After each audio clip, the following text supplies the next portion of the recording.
Welcome back to the Fluid Hydrodynamics course. So in our last class we talked about what vorticity is, and we really did not talk about the physical representation of vorticity.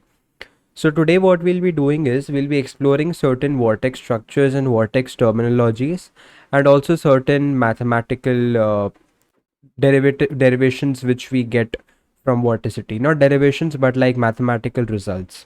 So let's get started. So first of all, what we have is known as a vortex line. So we have mainly three vortex structures. So we have a vortex line, we have a vortex tube, and we have a vortex ring. And all the three structures are actually, you can see them in nature. For example, you can think of vortex tube as a tornado. You can think of vortex ring as something that comes out of a vortex shooter, so that we'll see a video and that will get things more clearer. So a vortex line is a line everywhere tangent to omega. Omega is what? Omega is the rotation of the vortex. So suppose you have these vortex forming, so these are gas particles rotating, and you have a bunch of them, so you have another one here and so on, and as you can see this kind of forms like a tube, and the omega of these individual vortexes will be in this direction, like normal to their surface. Let's say this is the vortex surface, so the omega will be normal to this direction, and therefore vortex line will be this inner line passing through their center, and this line will be tangent everywhere to omega. So that is what vortex line is. Now what a vortex tube is? Vortex tube is nothing but it's a bundle of vortex, different kinds of vortex lines. So it's nothing but it's a bundle of vortex lines, bundle of lines. Finally coming to vortex rings. So vortex rings, if you just wrap around this straight line into a circle, this what you get is known as a vortex ring. So here you have your individual vortices running in this direction, and you'll get a vortex ring. So let's actually look at a visual representation. So this is a video by how to make a square vortex ring. This was posted by the Physics Girl channel. It's a really good channel, you should check it out. And let me just increase its volume so that you can hear it. Vortex is the result of a bit of fluid swirling around, where it's all swirling in a circle around a line called the vortex line. But in a vortex ring, the line is then wrapped around in a closed circle. But it really only has to be a closed shape. And so that is what we saw a vortex line is. So as you can see in this representation, you have these individual particles running around, circling around this line, and that line is known as the vortex line. And if you just circle it around into a ring, what you get is now a vortex ring. So that is what you have there. And you can actually check out this channel and you can see some cool representations. For example, we have this tornado which we can see from space and on Earth as well. And so what this video talks about is they did an experiment with a vortex shooter. So let me just see if I can go past that shooter. So yeah, this is a kind of a vortex shooter, and it shoots out gas particles. So as you can see, this is a vortex ring which it shoots out, and there is a laser projection here as well at the starting. Just a minute. Yeah, so this is the laser projection of how the vortex, as you can see here, you can see the vortex, individual vortex rotating here, and this is the whole ring around. So that is what it talks about. You can check out this video as well. It's how to make a square vortex ring. It's by the Physics Girl channel. So coming back to our scenario, so we just talked about what are the different kinds of vortex structures, what is vortex ring, line and stuff. Now what we are going to do is we're going to play around with maths a little. So we said that vorticity is the curl of velocity, and now let me take the derivative or the divergence of this curl. So let's say I take the divergence of vorticity. Now we know that the physical representation of divergence is that divergence represents the flux. All right, it's like the flux which will come out of the surface or flux at the surface. So that is what divergence physically gives us. So if it and curl generally and this cross product gives us the curl around, and that is why the curl of velocity is what you known as the vorticity. So if I do this by mathematics, I know that the divergence of a curl must be equal to 0. And this actually tells us what? This tells us that the net vorticity flux through a closed surface is 0. So let me write that down. So the net vorticity flux through a closed surface is 0. Through a closed surface is 0. So this is the result which we got by just simply playing around with mathematics, calculating the divergence of vorticity, and that is the result which we got. Now this has couple of awesome consequences. Now one of the consequences is that suppose you have a vortex tube. Let's say you have a vortex tube and it has a changing area. It has a changing area of vortex at some point, right? Let's say the vorticity or omega here is omega 1. The area of this whole surface is a1, and let's say the vorticity here is omega 2 and the area of the surface is a2. Now if you calculate the circulation will be nothing but it will be omega into omega 1 into a1 at this point. So the circulation at this point, circulation is capital gamma. Capital gamma 1 is omega 1 a1 and capital gamma 2 is omega 2 a2. Now by Kelvin's theorem, we know that if the fluid is ideal fluid acting under conservation forces, we know that the change in the circulation must be 0, right? And since the change in circulation must be 0, from here we can say that omega 1 a1 equals to omega 2 a2.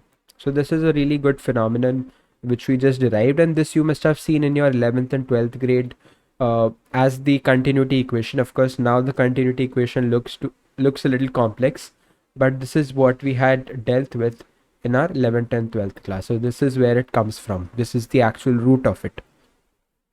So this is one of the consequences which it has.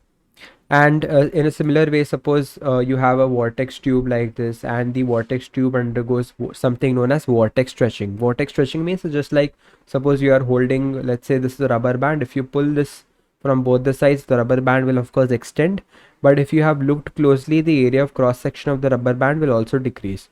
Now since the area of cross section decreases, of course omega should increase by Kelvin's theorem. So that is what we have known as the like vortex stretching thing. So finally, let's just simply talk about what are the different let's just do a summary of vortex structures. So I'm going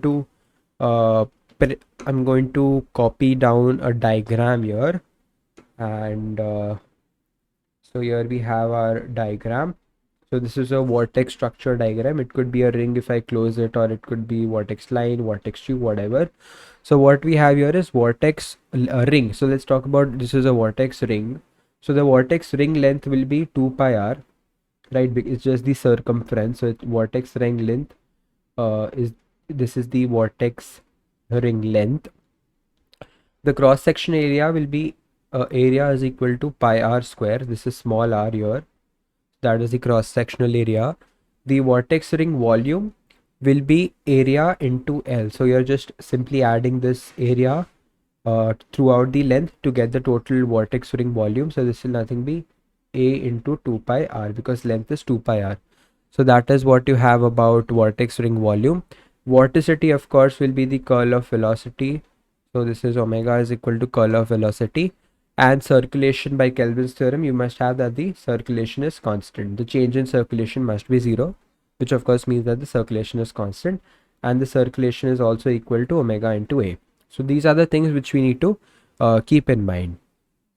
Now what we are going to do is we are going to move on to another equation of practical importance, and this we have done in our 11th grade as well, but we did it using a simple conservation of energy and the continuity equation, which was the a1 v1 equals to a2 v2.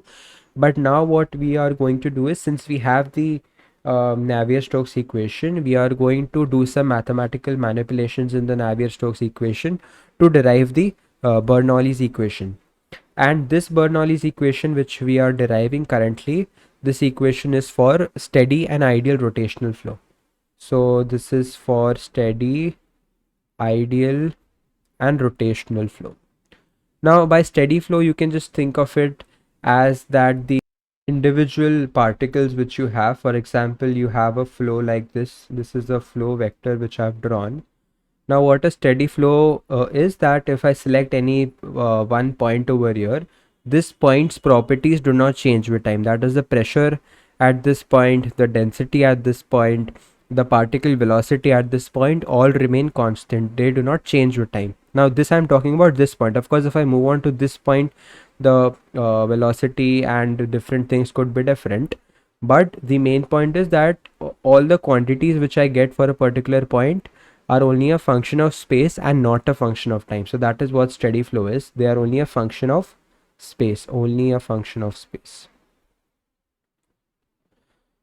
All right, so that is what we are going to derive Bernoulli's equation for. It is a steady flow, it is an ideal flow, and it is a rotational flow. It could be a rotational flow. Rotational meaning it could have some vorticity.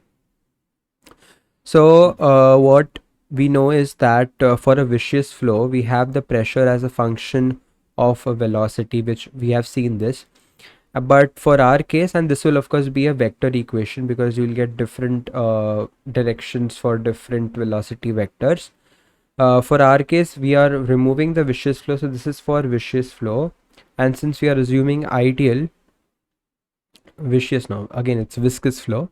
And since we are assuming it to be ideal, it's going to be we're just going to care about the magnitude, and this is for the ideal flow, steady equations, right? Because at a particular point, the parameters of that particular point are not changing with time. So they are constant with time, and therefore we have a steady. And here we have a vector equations. So that is the main difference. And so for steady inviscid Euler equation or the momentum equation, we have as the dot product of velocity with the gradient of velocity equals to the gradient of p by rho plus gy. So this is what we have. And we have certain results from vector calculus which I am going to simply print them out here so that you can have a glance at them. So these are the certain results which we have from vector calculus, that the gradient of u dot v gives out this result, gradient of u dot v gives out this result, and so on. You have other results as well, which you can prove them quite easily, but we aren't going to do that now. So these are certain mathematical results, and using these mathematical results and identities, we can actually simplify or manipulate this equation right over here into another equation. So what we are going to do is, let's say this is v dot 1, all right, and v dot 1 I can write as v dot gradient of v square by 2 minus v dot v cross del cross v. So this is from using one of the mathematical quantities which we have above, mathematical identities. So this is equal to minus v dot del p by rho plus gy from the momentum equation which we have above. And finally what we get is, actually I'll just write down the final result after the mathematical calculations because that is what matters. So we have v dot gradient of velocity square by 2 plus pressure by rho plus gy equals to 0, which equals to the material derivative. So I can write this in terms of material derivative, d by dt v square by 2 plus p by rho plus gy. So this is what we got. So this is of course a streamline, and if you must have remembered, for conversion from Lagrangian to Eulerian we use the material derivative, and this is the path line. So here we have, this is for a streamline, this is a path line, and from this we have got that the internal quantity, which is v square by 2 plus p by rho plus gy, this must be a constant on a streamline. So this must be constant. So this is what we got. And then further on, we can complexify things, and you can go and write down this as this should be a function of xi, where xi is a tag for a particular streamline. So you have different kinds of streamline, and xi is a tag for a particular streamline. But we don't want to get into that. Just for now, we got the result that this quantity equals to constant. So this is what we got as the famous Bernoulli's equation. We have done this in our 11th and 12th as well. But here note that we have assumed it to be an ideal fluid. Suppose we add the viscous factor as well, there will be certain losses in the equation. So actually, if I write down, let's say at one point I have velocity, let me take a tube in fact, and of varying cross section. So this is area 2, this is area 1, v1, v2. So at one point, let's say I have v1 square by 2 plus p1 by rho plus gy1. This should be equal to v2 square by 2 plus p2 by rho plus gy2. So these are at different heights, y1 and y2, and that is what y1 and y2 actually means. So this is what we should have by Bernoulli's equation. But once you consider viscous force as well, so you have certain head losses. Now, why are these head losses? Because at the end, if you remember, in our 11th, 12th grade, we derived this using conservation of energy, right? And since we have viscous forces, viscous, you can take it as friction. And we know that due to friction or viscous forces, we'll have certain loss in energy, which could go into heat or as non-conservative forces. And therefore, we add another term known as HF, and this term is known as head loss. So this term is known as head loss. So that is what the Bernoulli's equation is all about. But for now, we just derived it for an ideal, steady, ideal and rotational fluid. So this is the Bernoulli's equation which we got. This should be equal to constant. So that's it for the Bernoulli's equation, and you can of course use this for a variety of purposes. Suppose you have different cross-sectional areas, you can use the continuity equation and the Bernoulli's equation to find out the pressure at that point or the velocity at that point using whatever data you have. So it's a useful quantity, it's a useful equation, of course. It's of practical importance.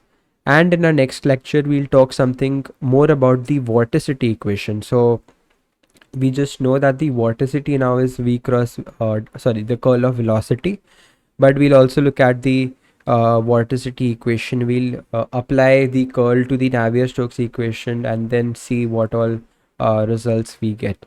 So that we'll do in our next class. Till then, stay safe and thank you.